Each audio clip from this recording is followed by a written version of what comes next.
The cat is the Europeans' favorite animal. In Germany alone, there are 12 million cats, and the city of Weimar has more than its fair share. When night falls, the cuddly pets turn into predators. To their owners, it's a mystery. What motivates these felines? Where do they go? What do they do when they leave the house?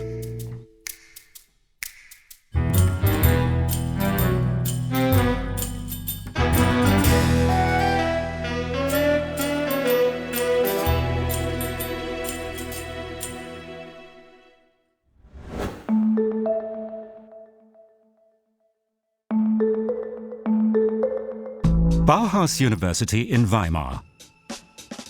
A central location between the park and the city. The behavioral scientist Dunja Thyssen-Musser has traveled from Hanover to conduct an experiment. She wants to track the nocturnal wanderings of selected cats in Weimar. These collars, especially designed for cats, are essential to her experiment. Zum Glück muss man heute nicht mehr hinter den Katzen herlaufen. Fortunately, you don't have to run after the animals anymore. There are GPS collars for cats that are light and comfortable. They have to get used to the collars for a few days, so they will behave normally when the experiment begins. Go their usual routes and not simply stay at home because they're frightened. But as soon as the cats get used to the collars, they go outside just like before. The GPS transmitters have to be small and powerful. They will constantly signal the exact location of the cats over 5 days. In this experiment, I'm observing cats that are kept as domestic pets, but are able to go roaming when they want to. I'm interested in where these free spirits go. I'm investigating cats in Weimar because it's a very green town and has a large cat population. Currently, there isn't any scientific study of roaming cats in German-speaking countries. First, the behavioral scientist meets cat owners who are curious about what their pets do when they leave the house. Before beginning the experiment, she needs to check if the animals are fit enough.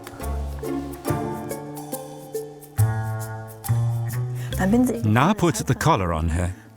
Put it carefully around her neck and then tighten it gently.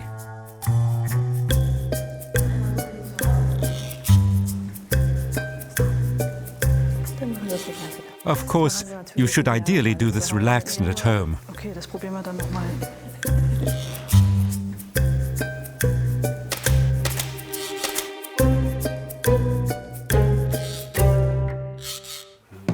The researcher wants to get a first impression of the cat's character and behavior. How would you describe him in general? We've never had a cat that was so affectionate. He used to be able to jump up onto our laps, but he can't do that anymore. Now he has to grope his way up. When we get old, we can't jump onto a chair either.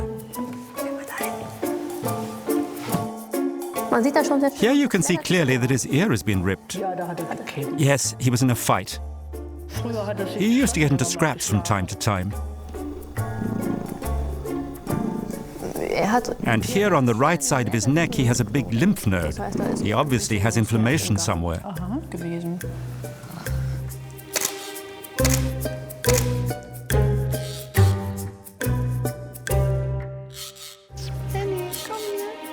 Thyssen-Musser selects 10 animals.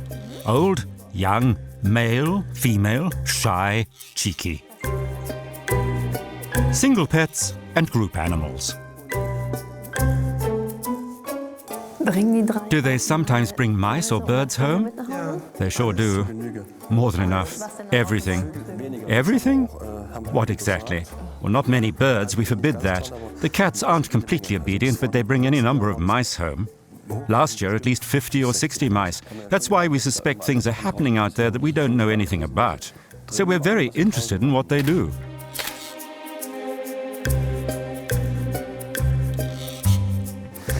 Sehr entspannt aus. Just look relaxed, smile casually. It's not so easy.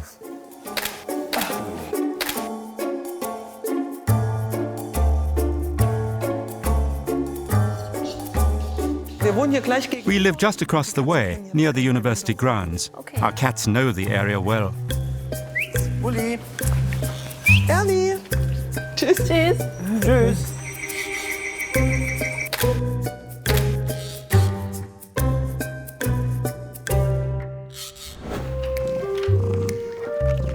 The familiarization phase begins. Treating their pets to tasty snacks, the owners soon get the animals used to wearing the GPS collars. The cats associate them with a reward, test them, and discover that they don't restrict movement in any way.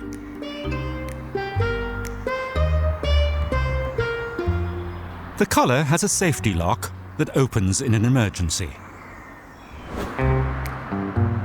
Some of the cats accept technology so readily that they can be fitted with specially developed cameras to record some of their excursions.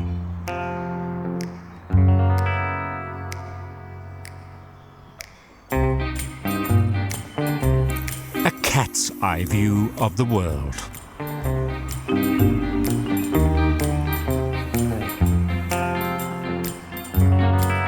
The cameras supplement the GPS data with images of the cat's adventures. This perspective is also new to the researcher.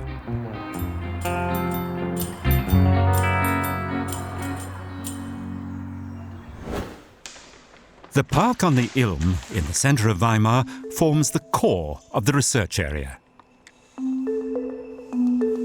Thiesenmusser has made contact with cat owners who live in the vicinity of the park and is helped by a colleague familiar with the area.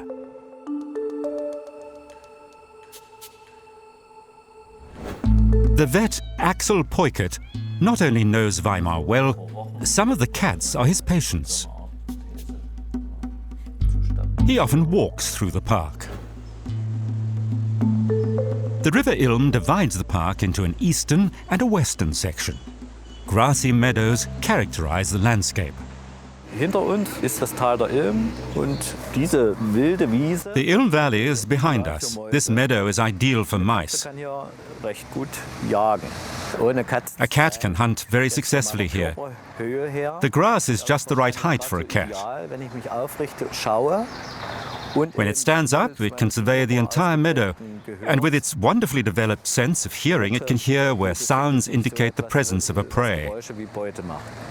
Und da würde ich mich anpirschen. A cat can stalk perfectly in this meadow, and of course it has the advantage over a small rodent which is much smaller than a cat and can't see as far.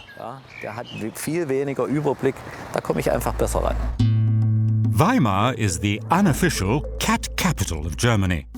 The town has 65,000 human residents and approximately 10,000 cats. The park on the Ilm is an artificial landscape created in the 18th century according to Goethe's design. The poet created a leisure area inspired by nature, with bridges, ruins, and a Roman house in the classicist style that was fashionable at the time. The local vet, who knows the area well, meets his colleague on the university grounds adjoining the park. Together they define the research area. Over the next 5 days, the cats will supply the data of their explorations around the clock.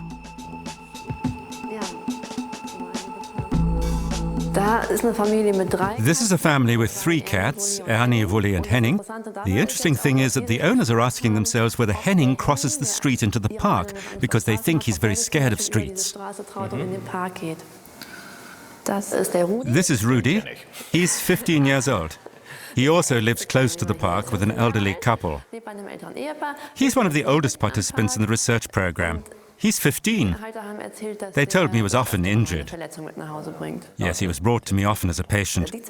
These 2 single cats are Zora and Lottie. Zora is the one marked orange. I think they must know each other, not personally, but their pheromones. Vielleicht nicht persönlich, aber über ihre Pheromone sicherlich. Die haben sie bestimmt mal wahrgenommen, ja. Over the next 5 days, 10 cats will signal their positions every minute.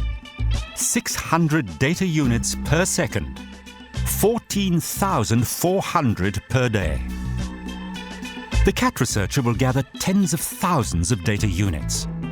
These she will read and analyze to study the area in which the cats prowl.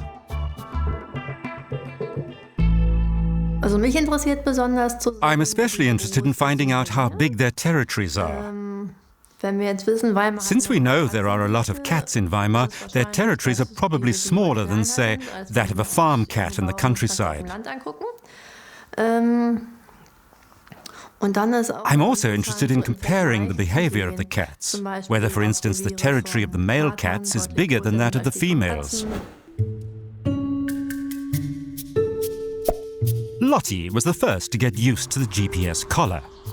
Using the data, Thiessen-Musser will analyze Lottie's most interesting paths first. Lottie is very fond of people. She's sociable and trusting, not at all shy. That's her character.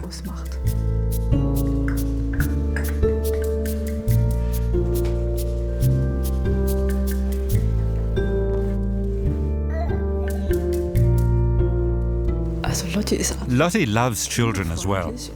Of course, you have to watch out when the little one grabs her that nothing happens. But actually, Lottie gives good signals. One unambiguous signal that Lottie gives several times a day is that she wants to go outside. She starts staking out her core territory in the garden. Through scent glands in her head, cheeks, and paws, she scatters her individual pheromones. This is her domain. I'm very curious to know what she's doing when she's outside and how far she roams. On her travels, Lottie registers the scent marks of other cats, thus recognizing her own boundaries. During the day, she makes lots of little excursions near the house, without a specific destination. Her longest route on the first day takes a westerly direction.